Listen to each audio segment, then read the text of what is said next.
Xin chào mừng các bạn đã đến với kênh YouTube của mình. Bây giờ mình sẽ tô màu bức tranh con tinh tịn để gửi tặng đến các bạn. Mình rất mong rằng các bạn hãy ủng hộ kênh YouTube của mình bằng những lượt like và lượt đăng ký The electric kênh khi xem BMW video Road này. Home Sales Mình cảm event ơn is các bạn on rất là now. nhiều. Lease the 2024 BMW i5 you drive 40 for $719 per month now through January 2nd.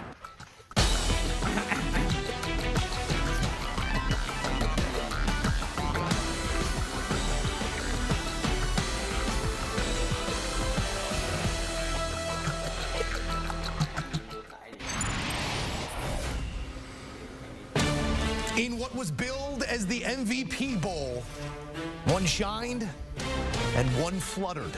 Well, the passes did at least. Brock Purdy intercepted 4 times in a lopsided loss at home to the Baltimore Ravens and Lamar Jackson, who is now the odds-on favorite to win the award. Purdy plummeting all the way to 5th favorite at 19-1. In studio alongside CBS NFL analysts Emery Hunt and Will Brinson. Fellas, not too many hairs to split coming off of this one. A decided advantage when we stack these two teams up, and that advantage goes to Baltimore on the road. Emery, what do you make of this emphatic statement specifically on the road tonight? The defense really stepped up and took away a lot of what San Francisco wanted to do. So you got to give credit to their defensive coordinator, Mike McDonald, and what he was able to do to really make them one-dimensional. Christian McCaffrey was a key factor early in the game. They started to take him away, which led to a lot of those Brock Purdy interceptions. And once they started to come, he started to roll downhill, snowball downhill. So they took away their best option, who I think is the MVP in Christian McCaffrey. They took him away, made Brock Purdy beat them throwing the football consistently, and he couldn't do that. So this defense, to me, really stepped up and made big play after big play, which is why they got the win. You know, if you had told just about anybody that George Kittle and Brandon Ayuk both caught 7 or 6 plus passes for 100 plus yards, and Christian McCaffrey ran the ball 14 times for 103 yards and scored a touchdown, I don't think that many people would assume that the 49ers lost by double digits, by 2 touchdowns. But here we are.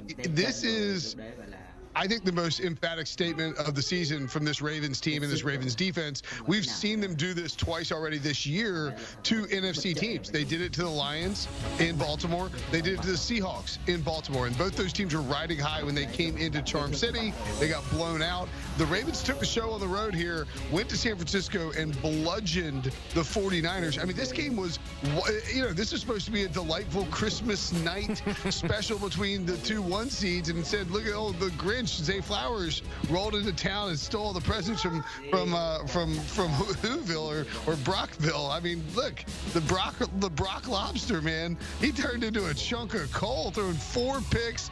Felt like Jameis Winston out there for a little while. No offense to your boy, Emery, but yeah, I think this is just about as emphatic a win as you could have from this Ravens defense that said, all right, everyone was on the Niners. Everyone thought they were unstoppable. Let's pump the brakes a bit. We are a very, very good team that people, for whatever reason, just didn't want to really recognize. A result notwithstanding, what stood out to me, the physicality and violence of this football game. These are 2 teams that can bang with just about anybody. I'm excited to see who can go toe-to-toe with both of them in their respective conferences, because still 2 very good football teams despite this result. We do have to talk about Purdy and the performance or lack thereof, Will.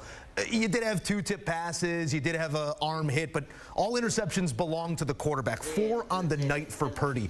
Does this give you any concern moving forward when the lights do get very bright come playoff time, that something like this might be lurking under the surface?